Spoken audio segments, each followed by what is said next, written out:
mean, the kind of four things that you basically need to run a restaurant, right? You need to have good food. Numbers have to work. You have to be nice to people, have hospitality, and you got to let people know about it. Yeah. And right there, that's me, Nathan, Sawyer, and Lindsay. Yeah. And so we're all kind of in charge of our own things, and we trust each other to execute those things, and it works. This episode made possible by Restaurant Systems Pro. With excitement, allow me to introduce to you today's guest chef and co-owner of LeRoy and Lewis, my man, Chef Evan LeRoy. Are you feeling unstoppable today? Feeling it, Eric. Thanks for having me, Dude, man. I'm stoked. It's an honor to be back, and things have changed for you since I've been here last. We had you on the show 2018. Where were you then? Things have changed quite a bit. We were a food truck in the lot of Cosmic Coffee. Now we are a full-blown restaurant in South Austin. Yeah, and I can't wait to unpackage that more and to share what's happened since I've last been here. But let's get that motivational, inspirational, ball rolling with a success quote or mantra. What do you got for us?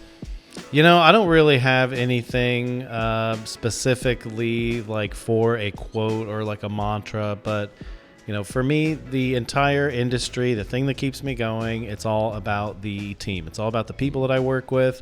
I wake up thinking about them. I go to bed thinking about them. I just try to make sure that all the people that I work with are taken care of because they take care of me. We go further together. Yeah. You know, and I think when I was here last, like you had 4 partners, or it was you and 3 other partners. Yeah. How many people did you have employed? In 2018, we probably had less than 5 people employed. How many people do you have employed today? 40 or more. 40 or more. Yeah. I don't know if I gave you the heads up. I usually do, but I like to talk about the economics of a restaurant, like getting into like the numbers. So I'm really looking for benchmarks. So if you're listening to this, you understand like, okay, if I'm a similar business model, what are my numbers and how do I stack up and what does that look like? So how many seats are in here? How many seats are in here? Around 100 with about 50 outside. So 150 when you're on all cylinders. Correct. 40 employees. Yep. In terms of like prime costs, where do you sit? I'm sorry. First of all, I'm not like the numbers person. I'm like the creative person. So you're going to have to explain to me what prime cost is. So prime cost. So you mentioned this before, like Sawyer, right? She's your GM. You're the chef. You're the creative. Yeah. And I love that transparency. And this is why I think the future of the restaurant industry is in partnership, so you can stay in your lane. Yeah, so absolutely. If that's not your lane, man, I won't push too hard. Okay. But basically, the prime cost is your biggest expenses, like your labor costs. Yeah. And your cost of goods. Obviously, labor is the biggest cost. We have so many talented people here, and we try to pay them as much as we possibly can while still making a little bit of money.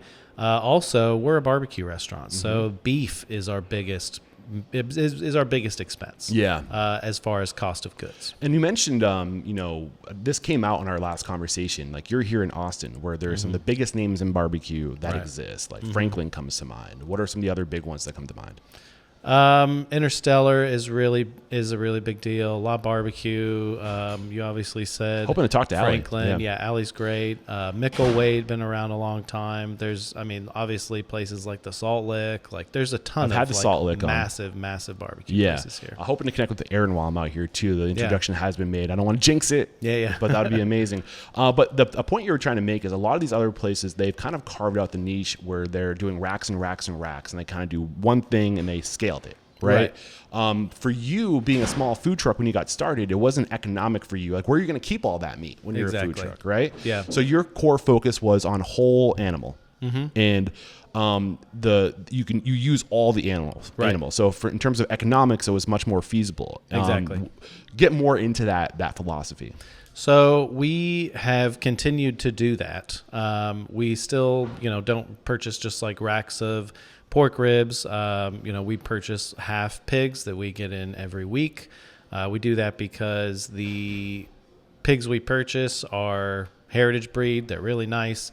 And the people that we purchase them from don't have the full processing facilities and capabilities to break them all down and just send us racks of like chops and ribs and stuff like that. In some cases, it's not legal for them to do that. Right. Which is, I think, a problem that we have to address. Well, I mean, they have a fully inspected facility and everything. They're just kind of a smaller operation. Right. And we like it that way. We work directly with them. Yeah. Separately, on the beef side, we have used our growth and purchasing power to work with local ranches that are of like a mid-range size that one of them is fully integrated. They're called Dean and Peeler. What do you mean by fully integrated? I mean that they control the feedlot, they control the genetics of all the animals, they control the processing facility. Normally that is not all and they also control like a further processing facility for cooked meats. So they own the slaughterhouse essentially. So when you say the feedlot, is that like, are they growing the food that they're feeding the animal? They don't grow it all, but they like mix it, and they kind of like, they also mix different people's feed for different breeds of cattle for different reasons. You know, they want to grow this, or they want to give them more carbohydrates or more protein or whatever. So they have a feedlot operation. And when I say feedlot, you think of CAFO, but it's not a What's CAFO. CAFO? CAFO is a contained animal feeding operation. So that's like factory farm that you don't want, where animals are not taken good care of. Dean and Peeler has like, their animals are taken very good care of. They're fed very well. They live a peaceful life. And they are, you can tell in the meat, like it's marbled incredibly. The flavor is so good. And those are the type of people that we want to support, but they have the ability to, and the control to like raise the cattle the way they want, to cut them to our specifications. And then they can also work with us on saying like, hey, we have, this many extra of tri-tips that we're trying to sell. Can you find a place for it? So there's no waste. Well, yeah, exactly. Yeah. Where is this farm located? This is in Floresville. So how far is that from here? Probably an hour and a half or so. Do you think they'd be open to an interview?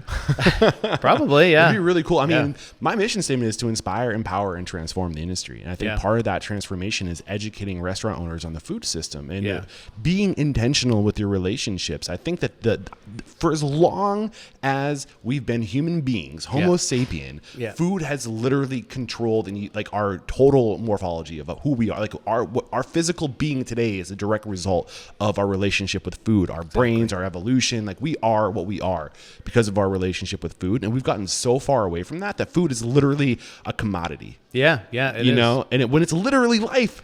Yeah, it's connected. Yeah, that's what that's the term that we use for like, the all-encompassing umbrella commodity meat versus like locally sourced, like relationships, heritage like food. man, and I think I love making an example of people like you because it's going to be people like you that like we're going into the transformation economy. We're currently in the experience economy, and we're going into the transformation economy where it's experiences over time to help transform individuals and communities. And it leads by people like you are leading that transformation, man.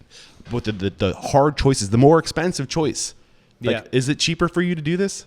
No, absolutely not. No. But why is it worth doing? Because we think it's better, because I think it just means a little bit more. I think that as a very just basic tenet or belief, I think that the best Texas barbecue should come from animals raised in Texas.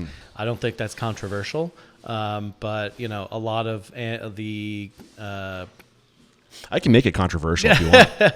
A lot of the animals that are raised, that I'll say a lot of the meat that other barbecue restaurants in the state, pretty much every other barbecue restaurant in the state serves, is not from Texas. They're from Canada or Nebraska or Kansas or somewhere in the Plains region, but not a lot is from Texas. Yeah. Want to make it controversial? Want to make it political? These tariffs that are about to roll out. Yeah. That's going to be really difficult, especially for anybody who purchases anything from overseas, which is literally everybody. I'm gonna get torn apart.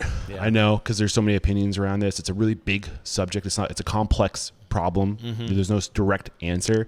I totally sympathize, or I should say empathize with, because I'm not going through it myself. Literally, I don't own a restaurant, but you have a lot of ethnic restaurants that are doing really well, and it's going to be really hard for these people to source their ingredients, and I get that.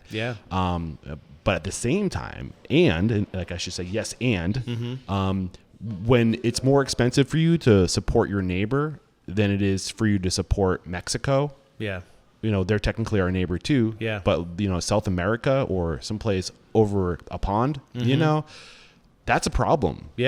And like I just think we've gotten so far away from what a healthy food system looks like, that like we have like this entitlement to food from all over the world, and it's just like if you're alive today, that's all you've known. But what are you thinking as I say this? I don't know, man. Really, I think, I mean, I completely agree that it is an issue that you,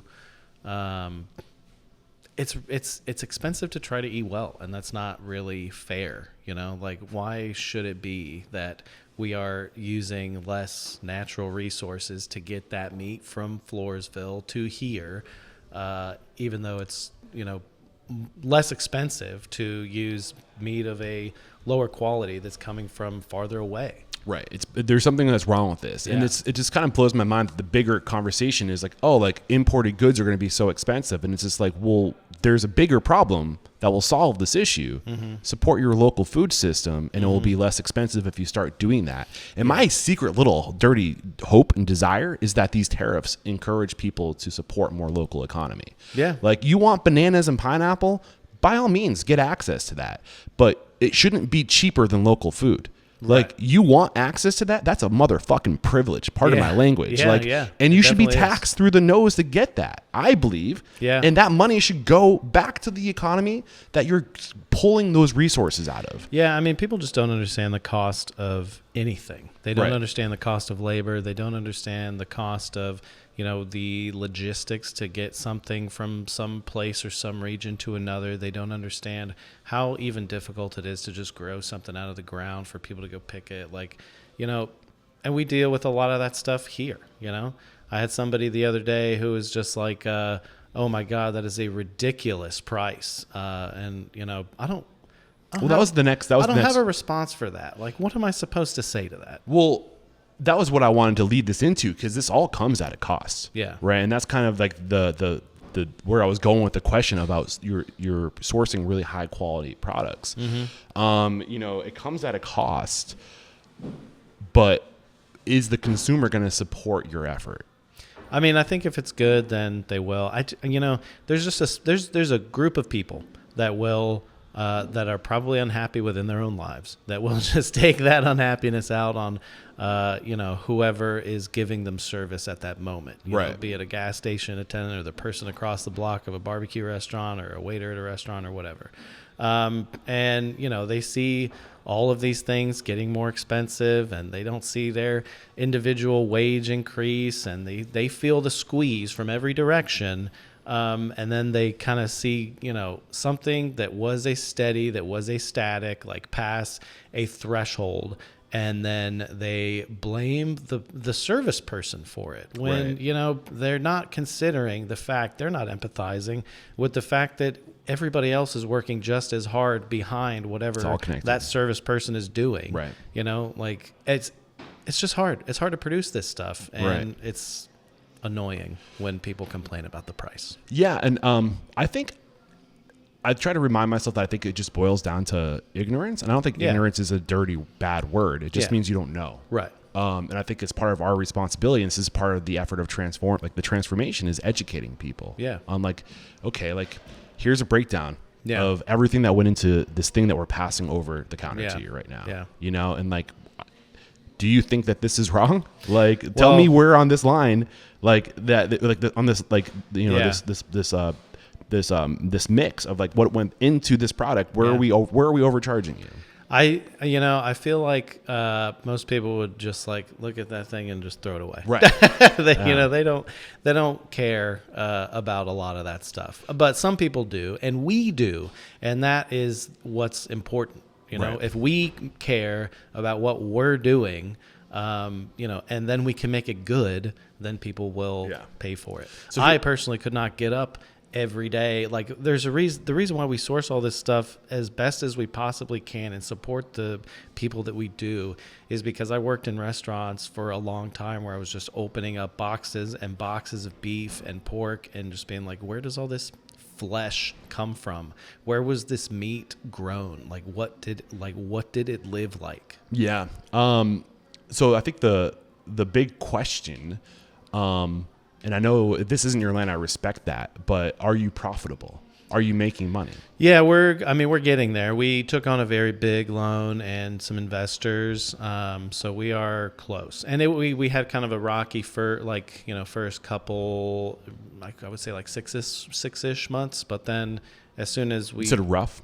and not like rough, but it was, we're Fine-tuning, brand new tweaking. restaurant, Yeah. figuring stuff out. They say it takes, when you're getting the money to open a restaurant, you want a 2-year runway. Yeah. You want the money to get open, Yeah. and then you want 2 years of operating capital thereafter to figure it out. Right. So go ahead. I was just gonna say, but after we made two things happen. First of all, we won a Michelin star this year. That's which was awesome. incredible. Congratulations. Thank you. And that changed our business in many, many ways. We had to scale up. We had to change everything. Yeah. We had to tighten everything up. We had to just be better every single day. Yeah. And also we took our bookkeeping in house. One of my business partners, Nathan, now does all the bookkeeping, and he's just of that perfect. Should I do a follow-up interview with Nathan to get into the details? Probably, yeah. I think Nathan and Sawyer, if you really want to talk numbers, they should be the ones sitting here. Yeah, I'd love to make that happen. Absolutely. Did I cut you short? Not really. I was just going to say having an ownership finger on the pulse of all the numbers, really knowing every single dollar that comes in and leaves is very important. Yeah. And you mentioned that in the first episode, and I don't think I've mentioned it yet, but you first joined me back in 2018. That was episode 582. If you want to check out that episode, you talk about your come up at Hudson on the Bend. You were with Hillstone. I've had a bunch of Hillstone people on since then too. An amazing organization. Yeah. You were with Hill Country, Torchy's Taco for a little bit, Friedman's before opening LeRoy in 2017. That's right. So we cover all that in episode 582 if you want to check that out. So I want to go back and pick up where we left off. Okay. So 2018, a lot has happened since then. Yeah. Give me a timestamp. When did this location open? This opened in late February of 2024. Okay. So just a little over a year ago. A little over a year. Congratulations. Thank you. When I spoke to you in 2018, you said you were looking at leases and you think it's about to happen and it should be a year or two. Yeah. Yeah. Well, let's pick up there. So where were you? What was going on?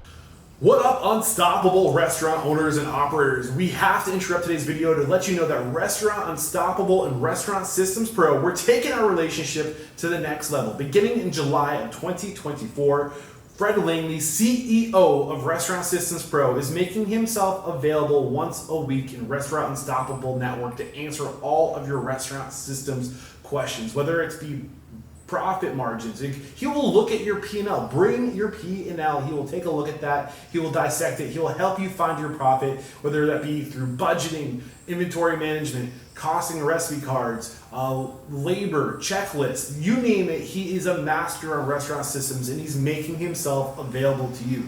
Fred Langley and Restaurant Systems Pro started as a consulting firm, and for over 16 years, they've been helping their clients increase their profit by 10% or more. What are you waiting for? Click the link below to join our Facebook group, Restaurant Unstoppable Network. We opened the food truck wanting to jump into a restaurant right away because we saw. You don't want to. First of all, you can't. There's a very hard ceiling to how much money you can make in a food truck. As we learned when we transitioned from a food truck to a restaurant, there's a set of people who will never go to a food truck. Even in Austin, one of the most food truck friendly cities on the planet. Right. There's people here who would turn their nose up at a food truck. Yeah. We had a really good 2018, had a really good 2019. In 2019, we had raised a bunch of money and set everything up for a lease. We had gotten all the way down the road, and we're just about to sign. How much money did you need to raise? I think it was 1.5. Okay.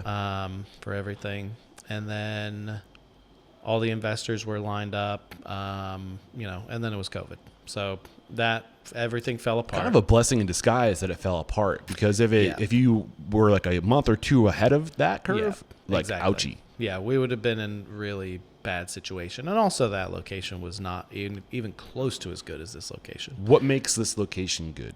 The geographical location of it and the actual physical location of it. The geographical location is in South Austin, an underserved market, a place where, On the edge. Yeah, where me and my business partners live. A place where I grew up, so I kind of like understand the vibe and the culture and the needs of the community. How far are you out from the center of Austin? 5 miles, 6 miles? Less than that. Yeah. Just a couple, probably like 4. Yeah. And then it's a good physical location because it's really big. It's kind of just off of a main street, so it's just a good location. Yeah. Parking?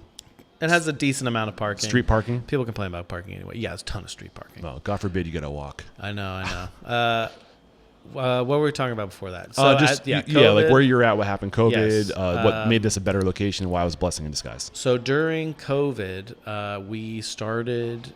We obviously, like, the coffee shop we were in closed from March till May. It reopened in May, and we were lucky to be in a food truck at that point because we were outside. We didn't have a dining space, and we could be open. We kept everybody employed who was on staff. And we started doing our own like creative content. We started a Patreon and making videos of us prepping and making our own recipes and started posting them. And then throughout COVID, we got both PPP loans. Once everything kind of opened up, we were really successful at the food truck because in 2021 we made the Texas Monthly Top 50 list at number 5, which was the highest any truck has ever rated. That's amazing. Thank you. And then it was a great next couple of years until we raised enough money to open this place. Yeah. With the Patreon, what was your approach on that? Really, the approach was just to get a vlogging camera, film ourselves prepping, just like we're going to be chopping onions anyway. We're going to be putting stuff on the smoker anyway. We might as well just like try to monetize the content. Yeah. And then also knowing that we cook a weird and different style of barbecue, we need to like showcase it. Well, we need to showcase it. We need to get people on our side. We need fans of it too. Yeah. Who was holding the camera? Me or my very good friend, content partner, and now business owner in his own right, Brad Robinson, who has Chud's Barbecue now, a big YouTube channel. Okay. Who was editing all this content? He was doing it all at first, then I did some editing, then we had a different guy kind of come in and take it over, and now the guy you were talking to earlier, Jake, does our content. So how long were you doing it yourself, and what was it like when you were doing the work and doing the media at the same time? Well, during COVID, it wasn't that hard because there was time for everything. Right. But once it all kind of opened back up and we got busier, it was harder to really stay on top of that stuff. That's why we had to bring other people in. And it also, like the fruits of that are paying off huge now because all the classes that we do sell out to our biggest fans. It created like super fans of LeRoy and Lewis. Yeah. So, anytime we put out a sort of class or anytime we are like in those people's areas, they are like, they're big fans. They're coming to see us there. We have people book trips to Austin just to come here. That's awesome. We have, like these big steak dinners that we do here now, and like people will book them months in advance and make like a big trip out of it. It's kind of crazy. And like every day I'm hearing people in the restaurant going, I love your stuff on YouTube. Thanks for doing all your content and stuff. So yeah. It has paid back a lot, even if we're not like doing as much of it now. Yeah. Yeah. How much, like, were you making money with Patreon? Yeah. And that was kind of the idea was, we could not serve as many people at like actual food. Right. Person to person, exchange dollar for unit. So I wanted to essentially cook one brisket and serve it to everybody online. With the experience of like, or the knowledge of like, this is how we do it. And exactly. Was there like, how much money were you making at the peak of your Patreon campaign? Never too much, probably around like, 5,000 or so a month. Like that's significant for a small business. Something. Yeah. Yeah. But we kind of pivoted to just putting it all on YouTube. Because it was hard to keep up with like promises to, it's hard to keep up with the just the content, but it's also harder to keep up with actually connecting with people on the platform of Patreon that they're paying more money for. And the way that Patreon works is that, there's tiers and Yeah. like you gifts. So you sign up for this, or you contribute this amount, and in exchange we will give you this. How did you build that value ladder? So in the very beginning, it was just videos, and it was at a high price point because it was COVID and people were kind of like, Generous. Yeah, generous. Do you remember what it was? What like the different tiers were? I think it was like $30 a month. Yeah, to get access to like pay gated content. Yes. Got it. Yes. And then we changed the $30 tier to make it more like incentivized. Like you could sign up for like a stage with us or something like that. And then we started to do some giveaway stuff, but it was hard to keep up and like send that stuff away. Right. So then we just kind of stopped doing the Yeah. Patreon, and we have enough content on YouTube, and we're just kind of putting stuff out there. Take me through the evolution. You said, it was you and this other person that owned Chubbs. Chuds. Chuds. Thank Yeah. you very much. What was his name again? Brad Robinson. Brad Chuds. I want to make sure I get that right. And eventually, Brad took more of it over, and then you kind of brought it in-house, and you had somebody that's on your team who's doing it. Take us through that evolution again. Brad started his own YouTube channel at the time, Chud's Barbecue, and then we were also doing Patreon content for LeRoy and Lewis. He was also building pits and working for us full time. So he was doing like 4 different jobs. Okay. And this was his passion of like content creation, was kind of like his. Did he bring that to the table, or was it your idea? I mean, it was kind of collectively. Yeah. Like he had already wanted to do this. Like he had already wanted to start a YouTube channel and do his own thing. And then I was listening to other podcasts and watching videos kind of around the time of COVID. And I had always wanted to do something like that. I've always been a fan of any sort of food related content. But I always thought that we needed to be legitimized in a restaurant first before people would, watch it, or before we even had the staff, time, and ability to create that content. But COVID kind of like forced us to like do it early, and so we just did it really guerrilla style, and kind of did everything in-house. So he was working for us, doing our own content, and then he would get off, go home, start the camera, build a pit, and then once that was done, cook on that pit. Got it. So it was the two of you guys working together, and Yeah. then what was the next evolution beyond that? Well, Brad, got burnt out doing 4 jobs, and so he started his own, saved up enough money and started, Chuds as its own business, and has dove headfirst into that. They just celebrated 5 years. That's awesome. It's a 5-year COVID anniversary, and he has almost like 450,000 subscribers on YouTube. 422,000. Yeah. 512 videos. Yeah. If you head over to youtube.com/Chud, CHUDSBBQ, that's the channel. What's your channel? It's just called LeRoy and Lewis. All right. I think we have like 20-ish thousand subscribers. So, I guess what I'm trying to figure out, because, there's a lot of pressure on restaurant owners today to just create more content, Yes. just post more, more. And I'm not going to sit here and argue that won't help you catch traction and Right. drive revenue. Right. But we are all given 100 units of energy a day. Exactly. Right.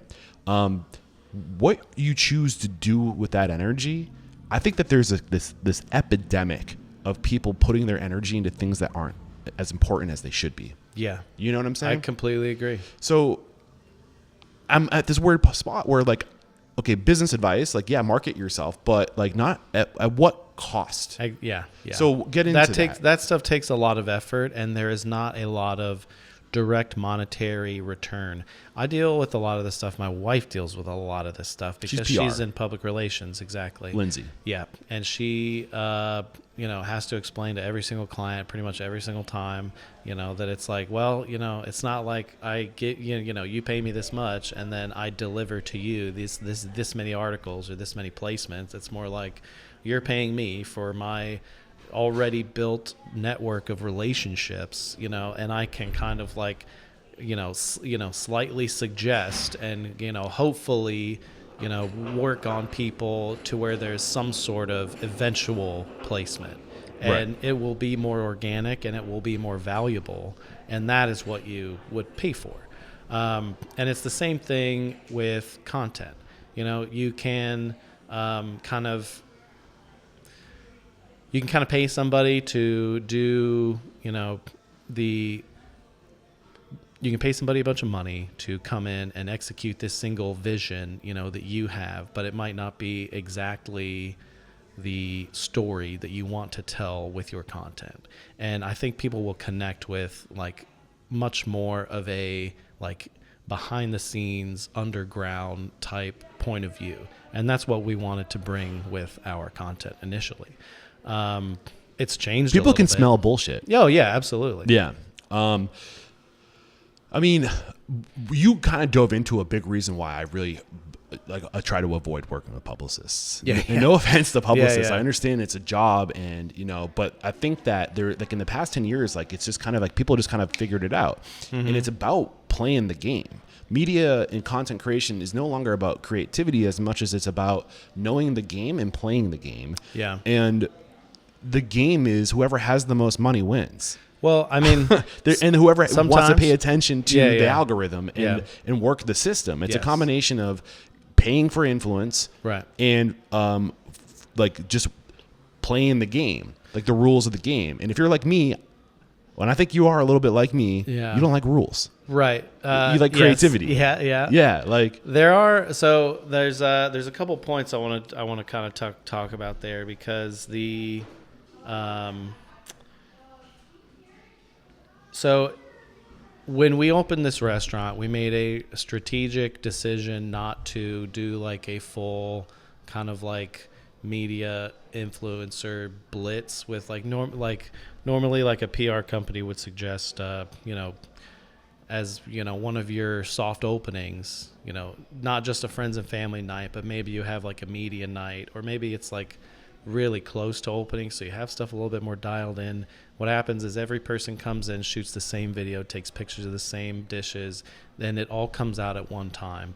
Whereas if you don't set that up and you let people come in kind of on their own, then it's a slow trickle of all that stuff coming out at different times of day. The food maybe gets a little bit better looking over the time, and people order their own dishes, and like they start to, and being a buzzy restaurant, like people want to keep going there. They see that stuff online, then they want to go and post their own picture. And like it kind of builds in that way, as opposed to like organizing all of it and kind of like putting it all out there at one time. So that was like a strategic, organic decision, that Lindsay made, rather than kind of what you were saying as like, okay, well, throw all the money at these people right away, give all the media people like free food right away. Yeah.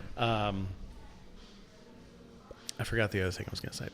No, it happens all the time. I mean, like I said, like there's the game, and I think the big point I'm trying to communicate is that like if you're trying to do it all yourself and you're trying to create this media, and it's like, where are you putting your energy? Yes. The other thing I wanted to say is that, and this works in PR a lot too.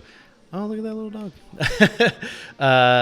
If you have a story to tell, then it is important to tell it, right? But if you are just opening up another, like, I don't know, if you're just opening up like another pizza place or something, like what like is your story, right? Like you can just focus on other things that are not like specifically content driven. If you're just opening up a restaurant for the love of it, to like say something, to like really put something out there, then I feel like content or media or something telling that story should be an important part 100%. of that. But if you are just like, if you're opening up another unit of this place to like, get people in the door and to make money, then I think your time is better spent on trying to just make that place more efficient. Yeah. I'm not saying not do any marketing. But, no, I hear you, and I agree with you. And I think the biggest fear across my ass right now is that the message overwhelmingly online from coaches and consultants and marketers is that the most important thing is to create more content at the expense of putting that time and energy into, say, I don't know, leadership Yes, or training exactly. or actually making up like more. The message is put more energy into telling the world how great you are when the message should be great. be great. Yeah.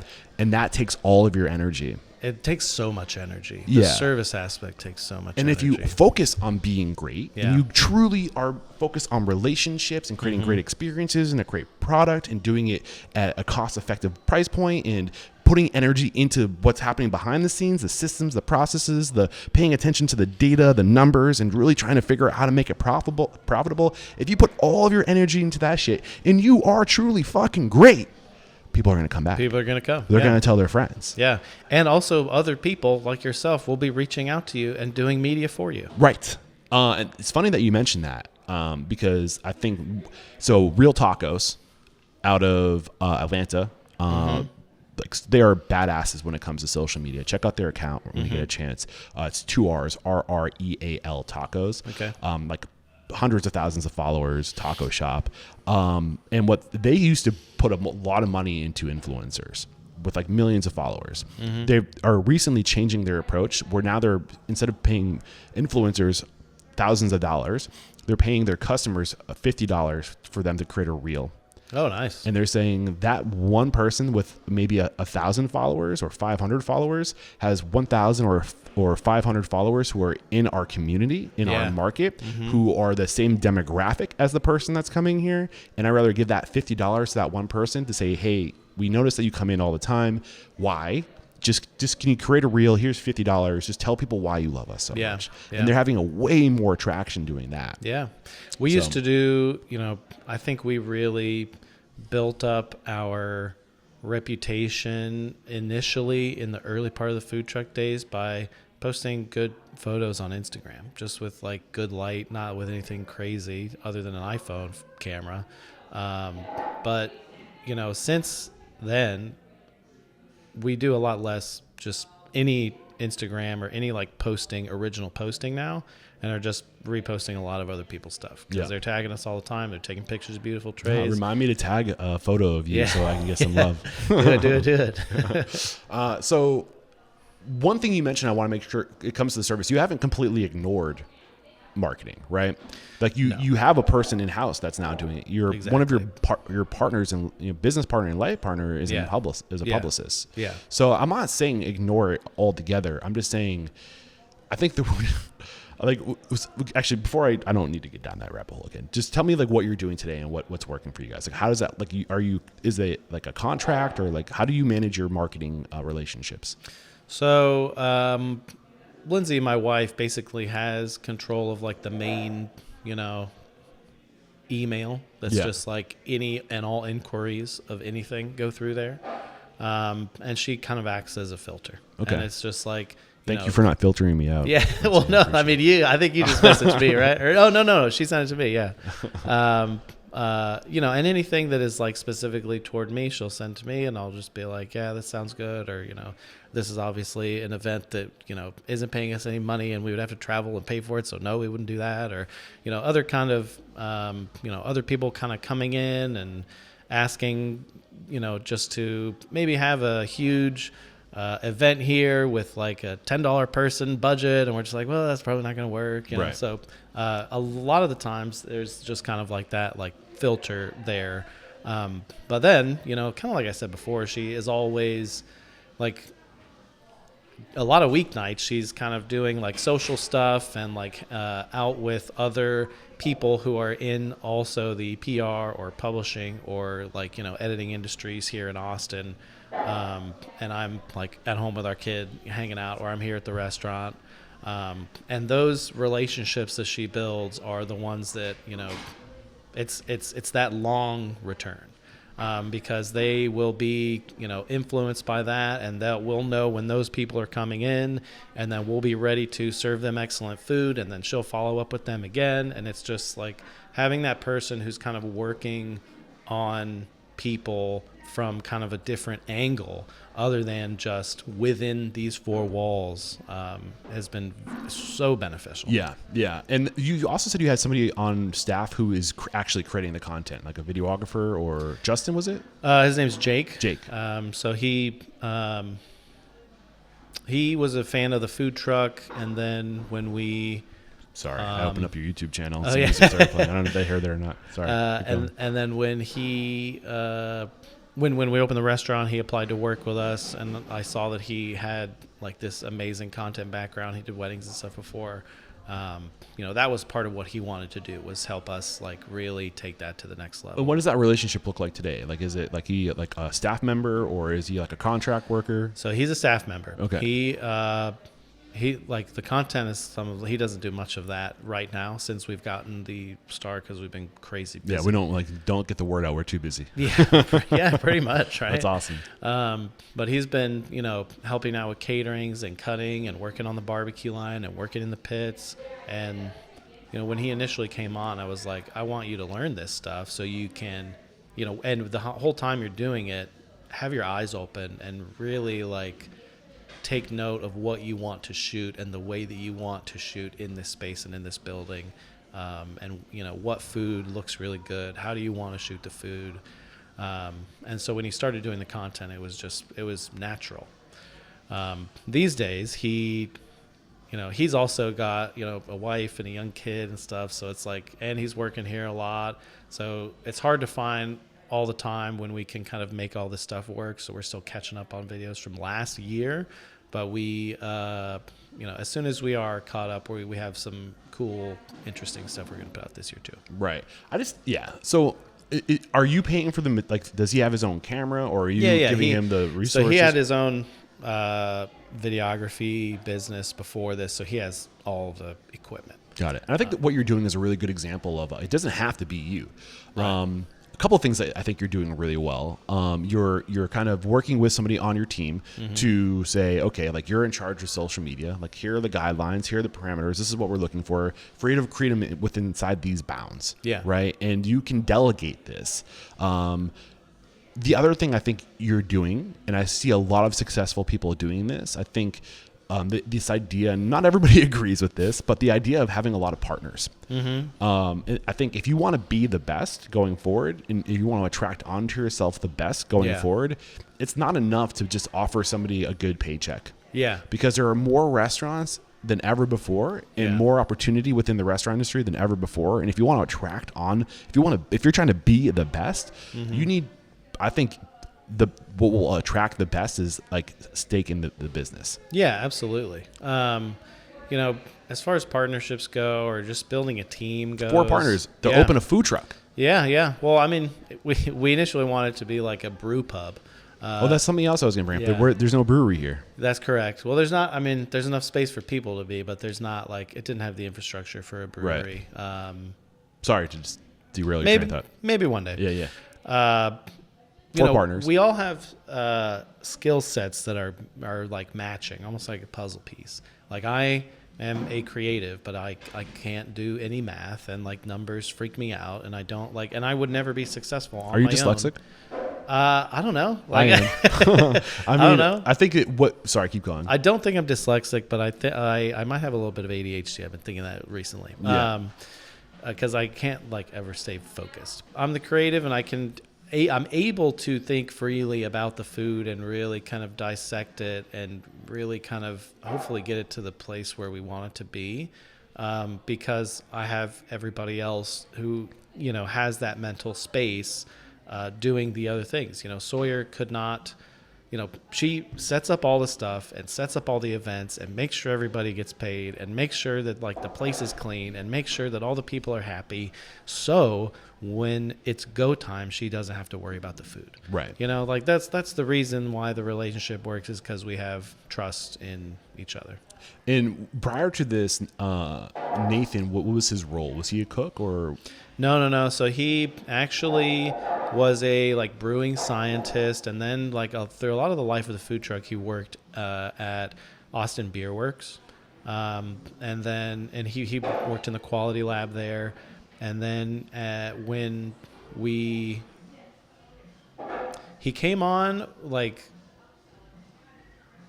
a little bit like before we were kind of like planning to open the restaurant.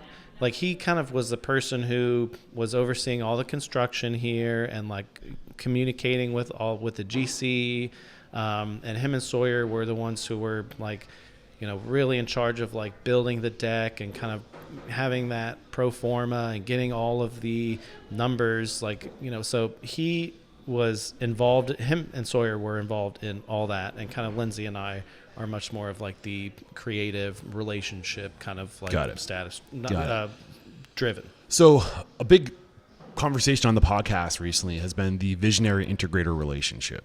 So this is language from the book Rocket, or from EOS, or have you heard of Traction? Gino Wickman, the book Traction? Nope. So he came up, coined the term the EOS, which is the entrepreneurial operating system. And there's like now this whole community of people who are EOS companies, where it's basically just this way to, it's no new information, but they've taken the biggest lessons from all these businesses and entrepreneurs and kind of compiled it in a way that's like step by step. Here's how to use these things.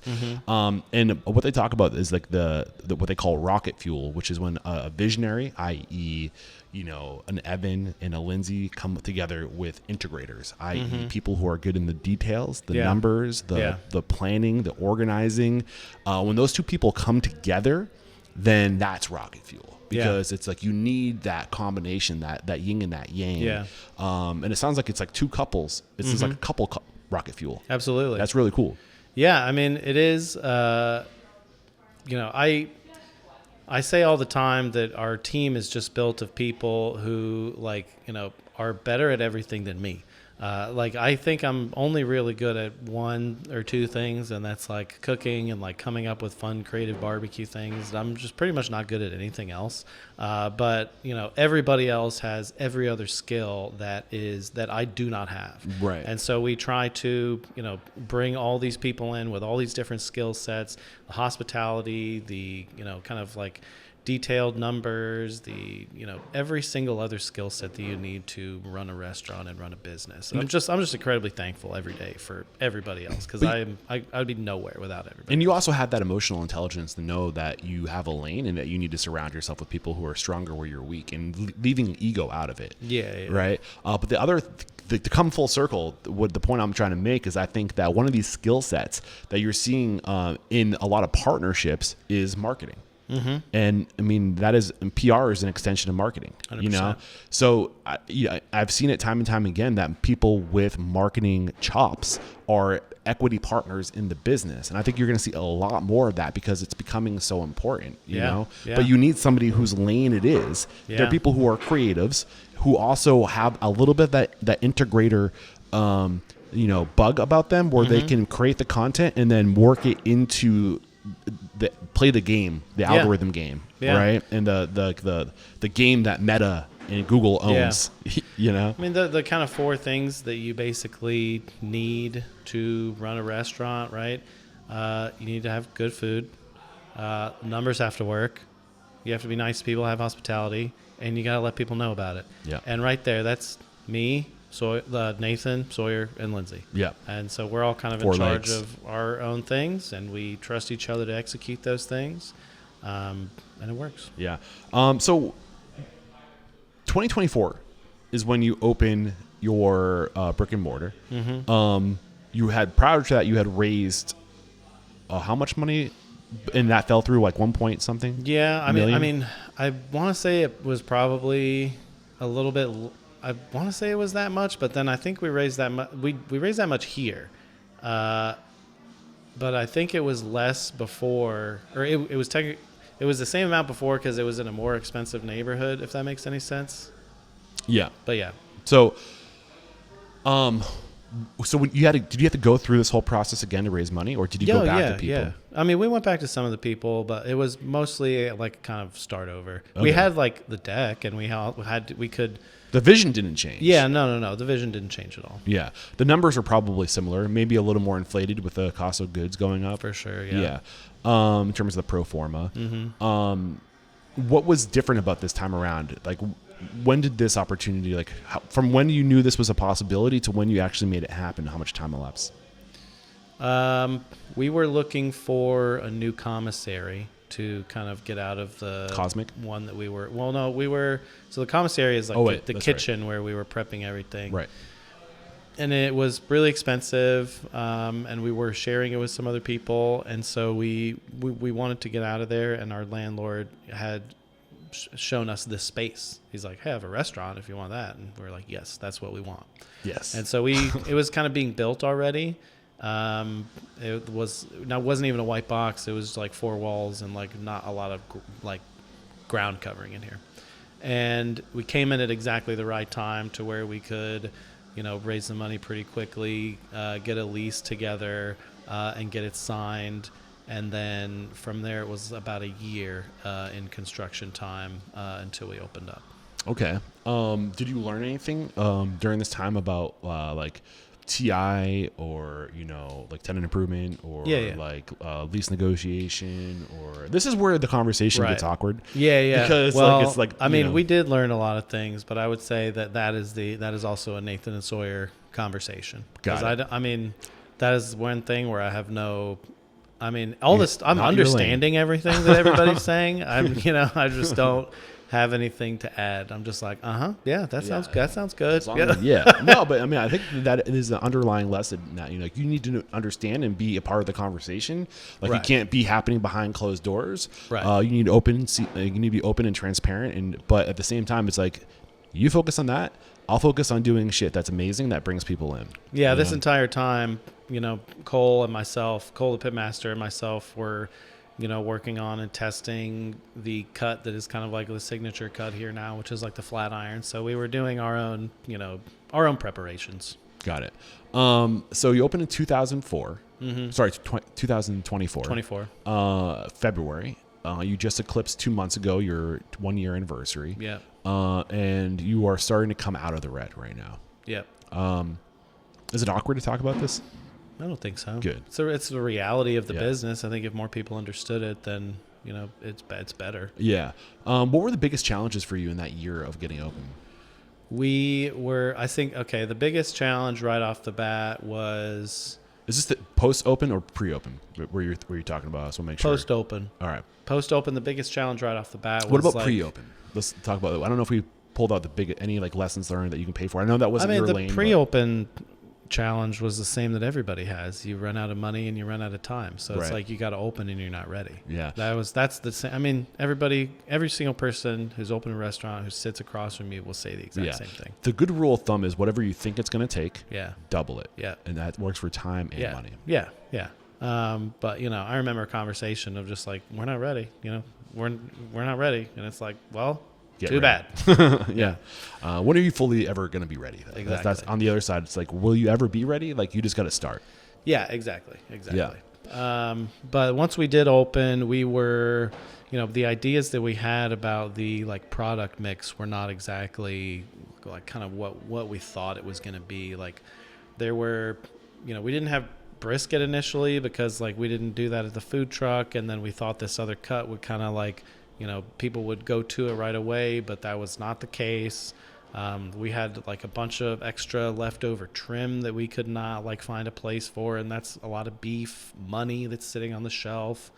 And then we had an entire like summer, of like kind of slow business, and then you think it's going to pick up in September, and then it doesn't, and then you're kind of really scared. So what happens in the summer here in Austin? Why does it get slow? 105-degree weather, hot, maybe? Nobody wants to be here. Yeah, nobody wants to leave the air conditioning. Yeah, exactly. Do people go different places? Do you think they go up to like Colorado? Yeah, Austin is now a place where people go away for the summer.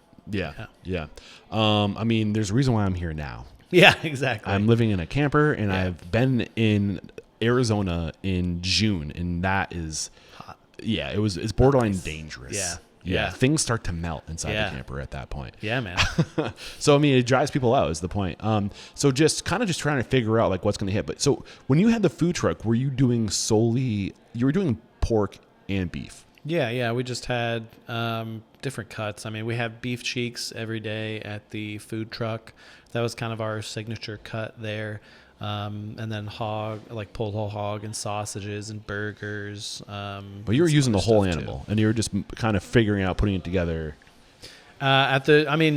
Initially when we opened, when you interviewed me in 2018, that was the case, and we were mixing stuff up a lot. But we kind of settled into a Most of our whole hog most of the pieces of the whole hog went to pulled whole hog. The hams would go to sausages. We would cut the belly on spare ribs for bacon ribs, but we only had enough of those to do them like once a week. Got it. So yeah. So how has the offering evolved as you go from, just having a food truck and a commissary where you're kind of limited with what you can do to now you have this beautiful facility with, I'm sure, a giant walk-in back there, like not that big, but bigger than what you had, right? Yeah. So now, so that first, from February to the summer was kind of just trying to figure it out. Right. So what have you figured out? What seems to be working? Well, we put brisket on every day, and that shut a lot of people up, which was nice. Yeah. But just like we were able to, from the time we opened over the course of a year, we were able to build up those relationships with the purveyors and like lock in numbers of meat and specifically beef to where now we like run out of things at strategic times, just so we don't have a lot of leftover and waste. But we also just are like, we're able to get enough meat now to like serve everybody, and we don't have to like kind of cobble together scraps. Yeah, not like scraps, but we don't have to like try to create something out of nothing. We can use the power of this restaurant and all the people that it draws and the possibility of us saying like, hey, we can buy thousands of dollars worth of meat from you every week. And then, instead of at the truck, it was like, well, we're probably only going to need a couple cases. Yeah. And then they're like, okay, yeah, come back to us when you can really drop some cash. Worth the effort. Yeah, but now we are. Yeah. So that helps a lot. The scale has helped a lot. Got it. So you're sourcing from these farms. How many different farms are you working with? So we work with Dean and Peeler, which is from Floresville. They're an Angus ranch. Heart Brand Beef, which is from Flatonia. We also work with, we're starting to dabble a little bit into RC Ranch and Wagyu X, which are both from Texas. LeRoy Farms is where we get our whole or quarter cows now, which that's a separate conversation, but that's a lot of fun. And then we get all of our pork from Peaceful Pork and our chickens from True Bird, and that's about it. I saw a U.S. Foods truck here this morning. Yeah. What are you getting from U.S. Foods? Chemicals and like flour and just like the kind of like basic pantry kind of like staple stuff. Got it. Yeah. Why U.S. Vinegar. Foods? Yeah. They are the ones who set up the relationship with Dean and Peeler. Okay. So we can get local meat through U.S. Foods. Yeah. So full disclosure. Yeah. U.S. Foods is a sponsor of this podcast. Oh, awesome. I've heard. Then I love them. In all honesty, like this is a relationship that I've been grooming. Yeah. Like you groom relationships with farmers. Absolutely. I groom relationships with organizations that I want to work with and promote. Yeah. And I have noticed a pattern driving across the country, pulling into these successful restaurateurs, lots of U.S. food trucks. And when I talk to people behind the scenes about like how's U.S. Foods, like why U.S. Foods, like I always hear really good things, and and I'm not just trying to get you to I feel like I should give you that disclosure before I ask you more about U.S. Foods, but like what is that relationship like? They've been really, tell me the truth if it's not good. Yeah, no, they've been really helpful in every aspect of our business. Like when I've known a few people personally that have worked there too. But having that relationship with Dean and Peeler is very, very beneficial. And Dean and Peeler is the Angus ranch, so we get a lot of our beef from. You kind of threw me off when you asked about U.S. Foods because I think of us getting our meat from Dean and Peeler. I don't think of us getting our meat from U.S. Foods, even though it comes on the U.S. Foods truck and they're the one that like brokers the relationship. Yeah. But yes, we get.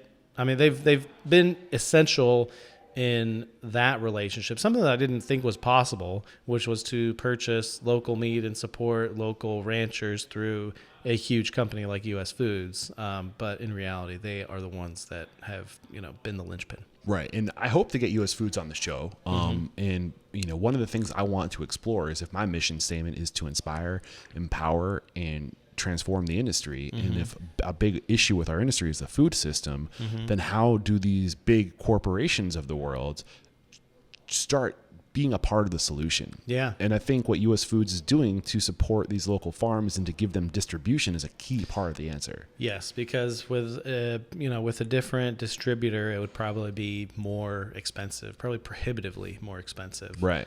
But they were able to work with work with our rep, and then also work directly with everybody at Dean and Peeler, not just the owner of the entire company, Dustin Dean, but the actual people who are cutting the meat. Like, we can talk with them and like make sure that they're trimming our briskets correctly, and make sure that they're like cutting out the tri-tip correctly and stuff like that. And this is the farm that you said was about an hour and a half away. Yeah.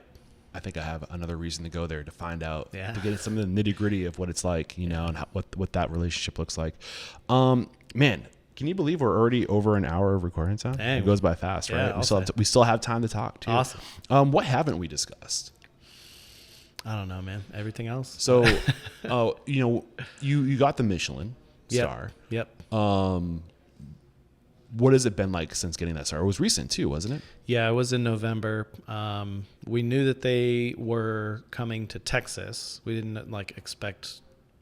I mean, I had seen other barbecue restaurants get like a Bib Gourmand recommendation, which that's kind of where I thought that if anything we would land, just because I think we make really good food. I think we make as good food at least as some of the other places that I saw get that distinction. And so we knew they were coming to judge here, and we got like a questionnaire that said submit some photos, and is your menu going to change, and kind of asked us some other questions just about the business. Then we got invited to the ceremony. What kind of questions were they asking? Really just like who are the principals involved, who is the chef, what steps do you take to better the environment, like what green practices do you guys do, is the menu going to change in the next couple months? It was pretty basic questions like that. And then we got an invite to this ceremony, which was shocking, which meant that we would probably get some sort of Acknowledgement. Yeah. Where was that ceremony? New York? It was in Houston. Okay. Because it was like the Texas Michelin. Got it. So a bunch of chefs there from all over the state: Dallas, Houston, Austin, San Antonio, and they give out all the recommendations, and they do them alphabetically, and they skipped us. And so I was like, cool, we're getting a Bib Gourmand. And then they did all the Bib Gourmands alphabetically again, and they skipped us again. And I was like, this is kind of crazy. Start sweating. Start sweating. And they did some service awards and green stars, and then they start giving out the stars, and they skipped us alphabetically again. And I was like, what is going on Did here? they accidentally invite us to this thing? That was my thought. And then they announced the barbecue kind of at the very end, and we were like the last to be announced. And so it was a crazy build up. I was also coming off traveling for a barbecue festival, so I was separately exhausted. Right. It was just a kind of a crazy few days, and then we came back here, and we put the coat on every single person who works here, and we celebrated, and it was a just massive morale boost for everybody. It really, was vindication for everything that we've been working for the entire year. And then now, what great timing on that. Yeah. It's lineup time, I guess. And then, did you want to be a part of the lineup? Am I getting no, okay, it's all good. I would technically mostly be off today. But, well, thank you so much. Oh yeah, of course. And then it was just busy, and then it just has not stopped. When did that been happen? So crazy busy in November. November. Yeah. So 5 months, 6 months. Yeah. 6 months. And you're just starting to come out of the black or the red. Yeah. Yeah. What up, Unstoppable restaurant owners and operators? We have to interrupt today's video to let you know that Restaurant Unstoppable and Restaurant Systems Pro, we're taking our relationship to the next level. Beginning in July of 2024, Fred Langley, CEO of Restaurant Systems Pro, is making himself available once a week in Restaurant Unstoppable Network to answer all of your restaurant systems questions, whether it's be profit margins. He will look at your P&L. Bring your P&L. He will take a look at that. He will dissect it. He will help you find your profit, whether that be through budgeting, inventory management, costing recipe cards, labor, checklists, you name it. He is a master on restaurant systems, and he's making himself available to you. Fred Langley and Restaurant Systems Pro started as a consulting firm, and for over 16 years, they've been helping their clients increase their profit by 10% or more. What are you waiting for? Click the link below to join our Facebook group, Restaurant Unstoppable Network. What do you have thoughts about the world of awards in our culture, in the industry? Yeah, I mean, I think that, obviously I appreciate every single, distinction, recommendation, award that we've ever been given. It is extremely personally validating because I know how hard the industry is. I know how hard everybody works, but I also know how hard everybody works. And, as far as barbecue goes, there is no best. There's no number one. There's only who is doing the best that they possibly can that day. It could be anybody on any day. It has a lot of it is out of the cooks, the carvers' control. It has to do with genetics of the animal. There's just so much that goes into it, and I've spent a lot of time thinking about this recently because the Texas Monthly list, the one that comes out every 4 years, comes out in about 7 weeks from now. The suspense. So, yeah, I've been practicing practicing that mantra over and over again. But what is that mantra exactly? Just kind of what I was that sentiment telling you. It's just. So if I'm reading between the lines, it's the recognition feels great. It's a human need. Yes. We as a species thrive on being seen and valued. I think at the core of it, that's what hospitality is. And I think that's why it's an industry, is because it's that important as being seen and valued. Also, and when we get seen, when we are the ones giving, killing ourselves so you can have this experience and this meal, and we give the stop and to get that moment where we are being seen. Yeah. It feels so good. And I don't want to discredit that. And what you shared with this industry works so hard.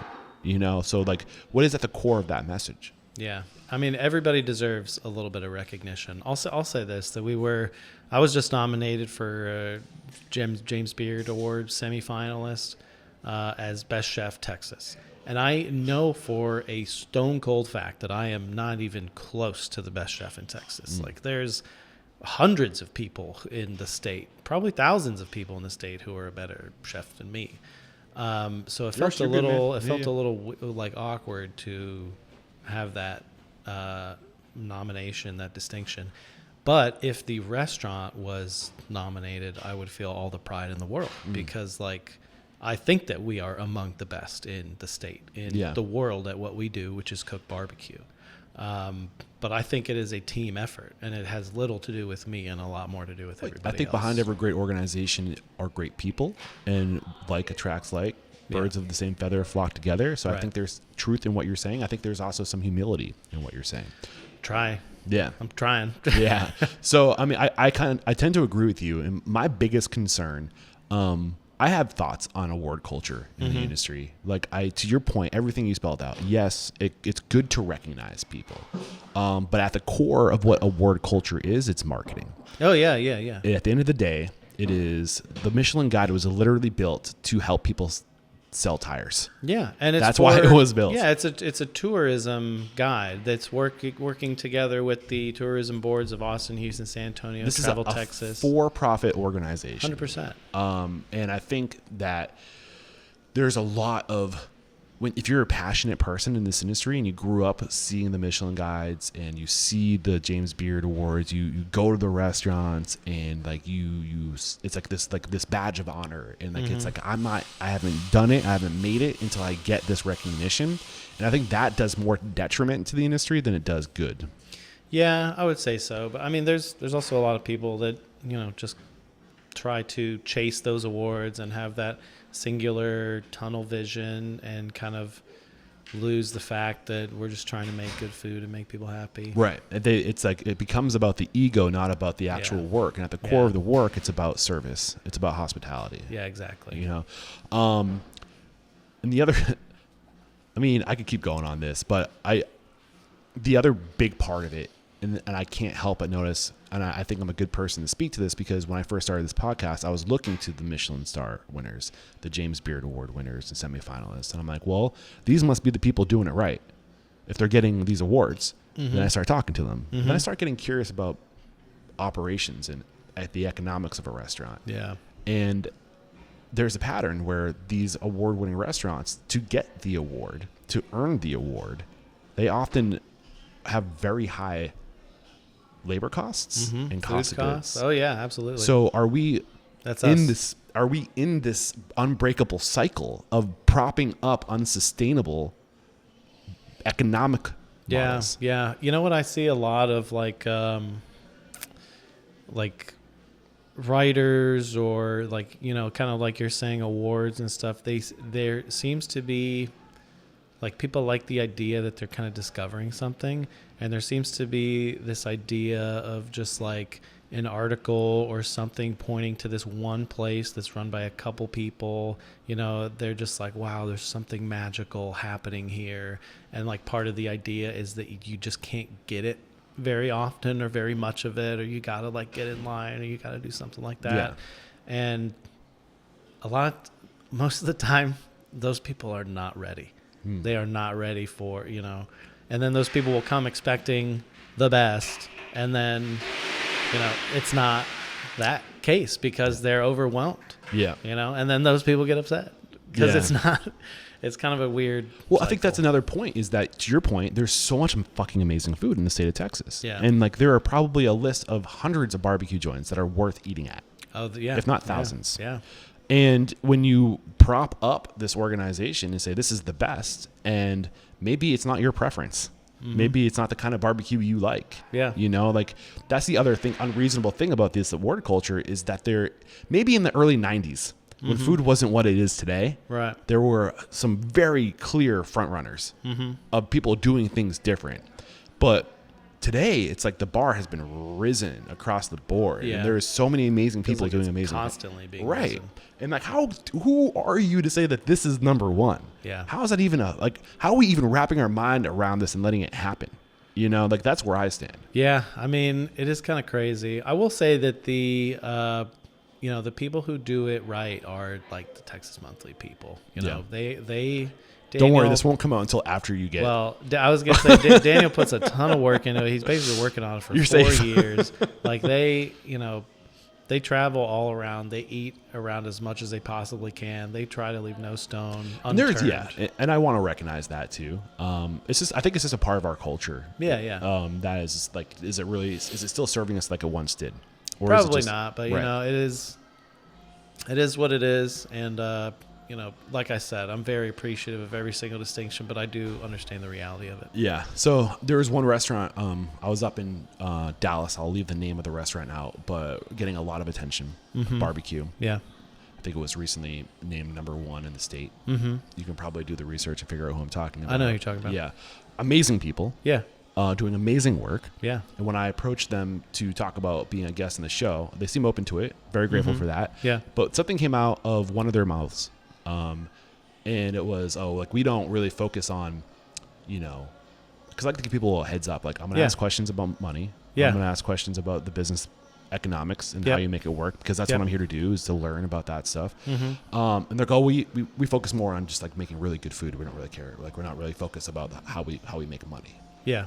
And I was like, I hear you. Yeah. Like, I respect it. But at the same time, it's like, if you're like listed as the #1 barbecue joint in Texas, like, you should be able to provide security to you yourself and your team and opportunity. Yep. And like, there's this weird relationship with money, and it's just like, why do you think that relationship is there? I mean, I know for a fact that team has, people within the organization that focus completely on the numbers, that make sure that the business is solvent and runs well. You need that. But that's also what comes along with number one is you don't have to worry about money ever again. There will be a constant line. And Right. like, as long as your numbers are good and you have the right, The volume solves a lot of problems. Yeah. Yeah. Well, that's what happened with us with Right. with the Star is like, we don't, at a certain point, all the sales, like, it solves all the problems. Right. It creates different issues, but, those are, nothing in compared to will we be able to be open next week. But what happens when it's a new year and there's new restaurants and the award companies are distracted by somebody else who's new in the market? Yeah. Well, I don't know, man. Barbecue's a little bit different. You earn that Texas Monthly distinction and you hold number one for 4 years. And the other places that have held that spot, Franklin Barbecue, Snow's Barbecue, Goldie's, they will forever be seen as the best in Texas. Like, Yeah. that's what that distinction means. Yeah. Yeah. I just worry, and this is coming from a good place. I'm Yeah. not trying to, Yeah. I worry about the security of people long term. Yeah, If they're not still getting these awards. Yeah. Or if the market shifts slightly and there's a new trend and, like, you know what I'm saying? Yeah. I want restaurant owners to feel like they can be making money and not be apologetic about it. Yeah, I'll say if they never earned that spot, then having that, then anybody who's in the ownership having that idea about money is like, I would say probably not the smartest, but, now that they do have that, they probably have a certain, delineation of responsibilities just like we do here. Right. I don't say that I don't care about the money. I obviously care a lot about the money. I just don't, it's not the first thing in my brain at all times. And to me, that is a privilege. I just think that probably the way that person was coming off might not have just been as articulate. Yeah. Yeah. All respect for what they've accomplished and what they're doing absolutely. there. I want to make sure that's clear. But I think, I think there's a certain responsibility that if you open a business, you need to have that fiscal responsibility too. Oh, yeah. You're responsible Yeah. for people's livelihoods. Yeah. So what's the future? Where are you guys headed? Like, what's the vision? What do you like? I guess, we've kind of covered like what's happened since we last had you on the show. We're talking about where you are today. Yeah. Like, what's the plan going forward? Well, we'll see what happens with this next Texas Monthly Barbecue list. I think a lot has to do with that. I have a cookbook coming out next year. Very excited about that. It's going to be called New School Barbecue, coming out with Abrams. Who's Abrams? It's the publisher. Got it. And that'll be out in spring of 2026. I wrote it with Paula Forbes. It's awesome. The photos look incredible. All the stuff that we get on a mailing list? Yeah, oh yeah, absolutely. All the stuff that we, recipes, techniques that we developed here, like the confit beef cheeks and the burger and the foil boat brisket, all that stuff is in there. Now, I don't know, man. I mean, we have a lot of work to do here. We need to make sure that we are very solid here. Even days when I'm not here, it's just not as smooth. Like, everything is fine, but it's just not as smooth. So that makes me want to be here a lot. I like being here for the team. I like being here because I know at least a couple people personally that come in every day, and I like making sure that they have a good time. I will notice things about guests that other people will not notice. So it's good for me to be here. So what's next is like us focusing on this place, making sure that we pay back the bank, making sure that we pay back our investors, making sure that our staff is taken care of, making sure that we can hopefully promote some of them. And also separately trying to spend more time with my family, trying to be a healthier person myself, mentally, physically, just trying to get back all the time and energy that I've given to this business. Yeah. What's your plan, your strategy to cement this level of excellence that you've created without your presence in the house? Like, how do you do that?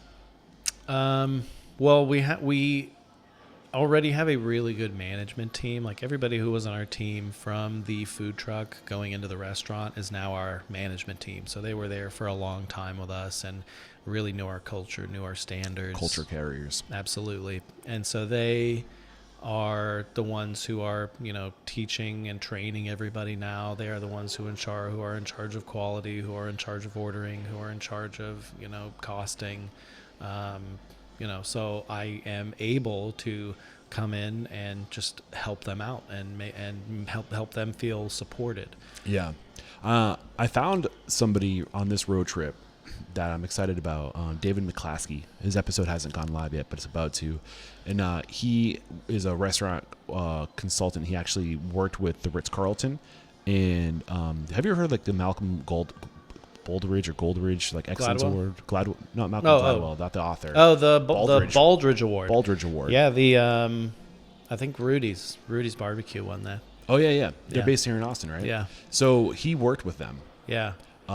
David McClaskey. Uh-huh. And he worked with Hurt Schultze with the Ritz-Carlton, and he worked with Pal's Sudden Service, which is based in the little corner of like Tennessee, the eastern corner of Tennessee, Johnson City, that area. Yeah.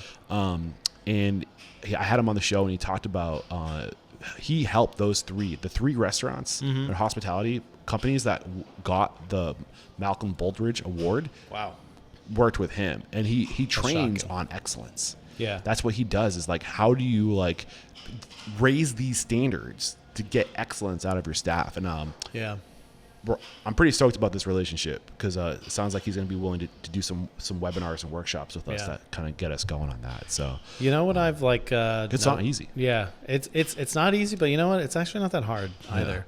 I was It's easy in concept, yeah. hard in execution. You're not telling anybody anything crazy or Right. different. It's just like a little bit more maybe intensity and a little bit more follow up and a little bit more detail, like as far as the eyes go.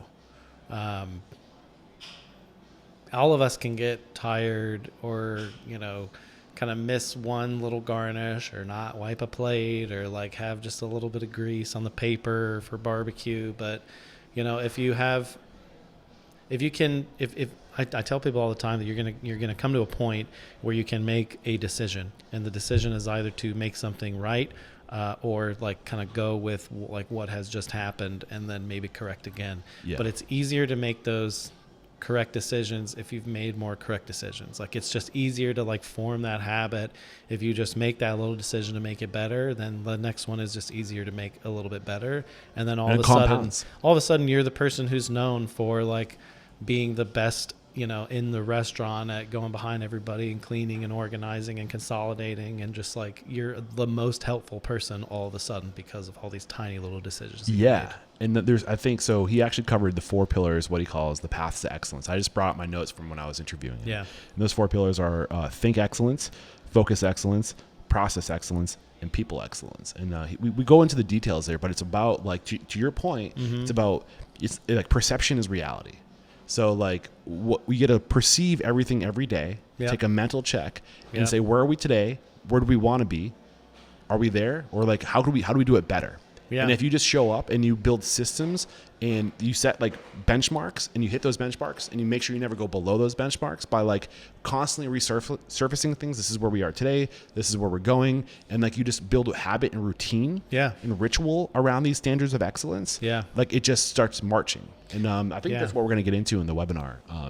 So if you guys are interested, head over to restaurantunstoppable.com/David McClaskey. We get you registered for that, because I think I'm looking forward to that workshop. I think it's going to be really interesting. Yeah, it sounds awesome. Yeah.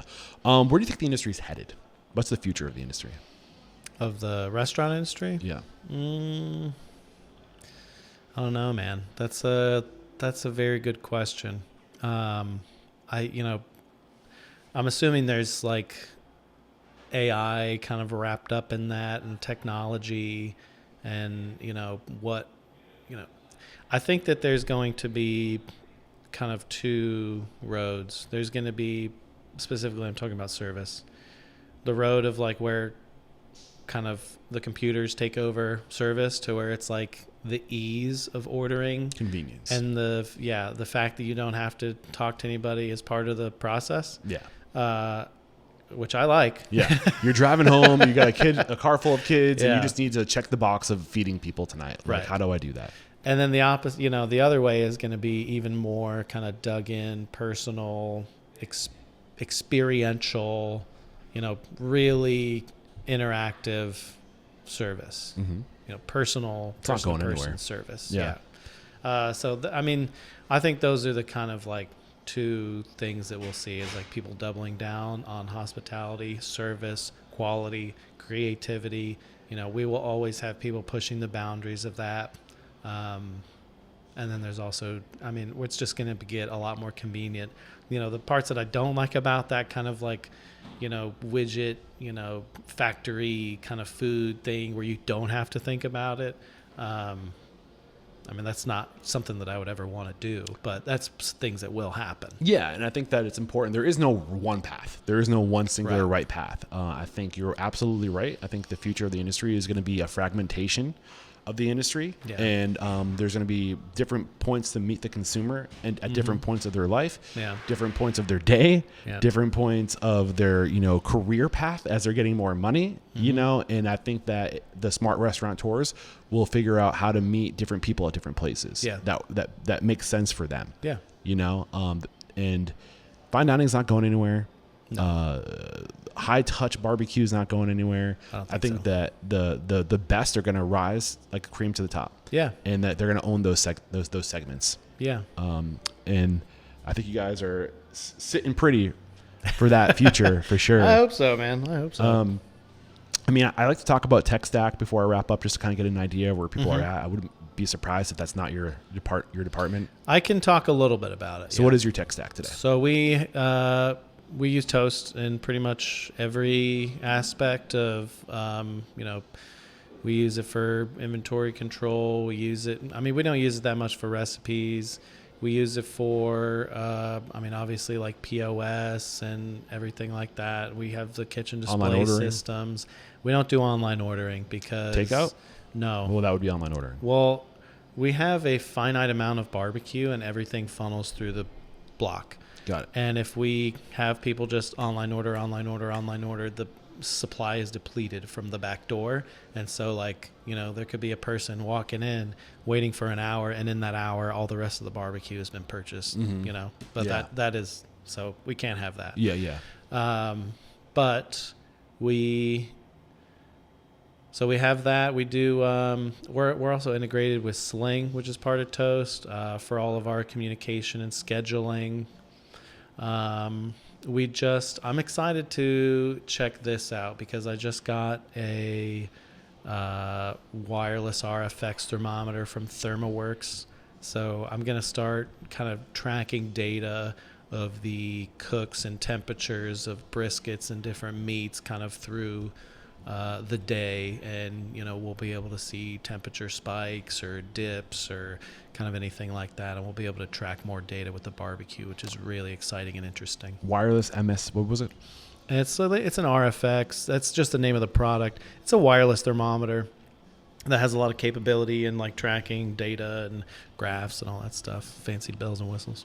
You said Sling is a part of Toast. Is it like a company that integrates with Toast, or is it actually? I don't know. I don't know. I might just be completely wrong, but I'm pretty sure it's a part of Toast. Like Sling is a scheduling app that we also use as our kind of staff notes messages. So I'm online. It says getsling.com is their website. Restaurant employee scheduling software, Sling by Toast. So maybe it was a company that Toast purchased. I think that is probably the case, yeah.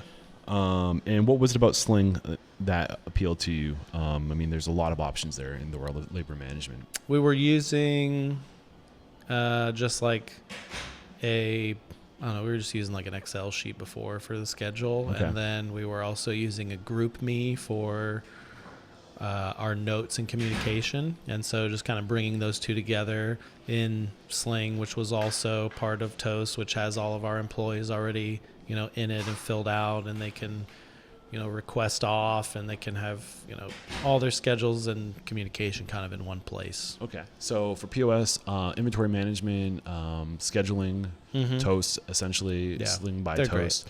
You talked about some barbecue nerd stuff with thermometers. What about Are you using like general ledgers or like Restaurant 365? Is that on your radar or anything like that? No, not really. Yep.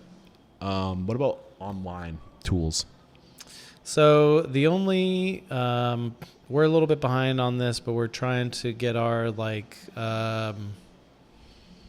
shop kind of up. We're trying to get our sauces made outside of the restaurant by a co-packer, and when that is the case, then we will be able to. How about retail? Yeah, like have an online retailer, or at least go more into that because we're currently bottling all of them in house too, and then Chud's is our like distributor. Which they're great at. But as far as online goes, I manage the website. I'm not that good at it, but it gets the job done. Yeah, it looks good, man. I'm looking at it. It looks good. We don't need a ton of it. It doesn't need to be a crazy good website. It Yeah. just needs to get the points across. But once we do have, kind of an actual online store, we'll have somebody managing that. Got it. Covered a lot, man. Yeah. This has been a lot of fun. Thank you so much. It was an honor to reconnect with you. It was absolutely. so cool to be in this like little gravel, like cosmic, Yeah. like outdoor area with all these little food trucks around and sitting at a picnic table talking to you. What was that? 7 years ago? Yeah, That's time crazy, ago. man. And to see where you are today, I just couldn't be more excited for you, man. Thank you very much, man. Yeah, of course. A couple more questions before we say goodbye. Yep. What is one thing about your business, a value, a process, a system that is uncommon and makes you truly unstoppable? I don't know what is that uncommon. I mean, I think that everything that we do in the barbecue space is uncommon. I know that there's a lot of other restaurants almost every restaurant in a professional setting has a lineup every day to get all the people on the same page about everything. I don't know that a lot of barbecue restaurants do. I think that we kind of just try to raise the level of professionalism, hospitality. We're really trying to take this cuisine as seriously as a fine dining restaurant. The mission statement is to change the world by inspiring, empowering, and transforming the industry. And we're going to do that by transforming one owner at a time with stories like yours. But if you could distill the way you've transformed, how are you a better man today than the man you were when you got started in this industry? Wow, that's a hard question. I am a lot more patient. I am... my eyes are opened to what the public wants more. I would say just on everything, I've kind of come more toward the middle. Yeah. If you got the news, you'd be leaving this world tomorrow. Mm-hmm. All the memories of you, your work, and your restaurant would be lost with your departure, with the exception of 3 pieces of wisdom you could leave behind for the good of humanity and your legacy. What would those 3 pieces of wisdom be? I think the first thing is that you can't ever do anything just by yourself. You need to have people that you can count on and rely on. 1. I think that differentiating yourself is important in any market if you're trying to succeed. 2. I don't know what the third one is. I would say lifting up the people around you is Yes. important, but that kind of relates to the first one. But yeah, I would say you got to lift up the people around you. And I don't think there is an industry that's better positioned to lift up young people, to make an influence on communities. And if we can lift up individuals in our restaurants and they can turn around and lift up their community, this industry is going to change the world, man. I'm convinced of it. I agree. Yeah. And it's because of people like you who are making it happen. So thank you so much. Thank you. Who do you respect and admire? This is my North Star. This is how I find future guests. Who's doing it right? Who's somebody we can learn from? Who's somebody that I need to make an example of? You're just talking about restaurants, right? Yeah. I would say Arjav and Tracy from Birdie's. They are just one of the best restaurants in Austin. They, they're just perfect in execution every single time. The food, the hospitality, the wine. They are a counter service, neighborhood restaurant, but that description does not do justice to what they do for the community of Austin, their little community on the east side. it's a pretty magical place. And that was Aja and Arjav and Tracy. Arjav and Tracy, look out. I'm coming after you. And how can we connect with you if we really enjoyed today's conversation? If we want to follow your work on YouTube, if we want to come by and eat your barbecue, what do we need to know? You can follow me at Evan LeRoy BBQ on Instagram. You can follow LeRoy and Lewis at LeRoy and Lewis on Instagram. You can catch us on YouTube, LeRoy and Lewis BBQ. This Subscribe. episode 1,203. We're 700 episodes beyond when we first came on the show, man. Wow. It's crazy to think that 7 years went by so fast. I cannot do what I do without people like you making time for me, getting vulnerable, getting open, getting honest. There is no question, my man. You are unstoppable. Thank you. Thank you. Cheers.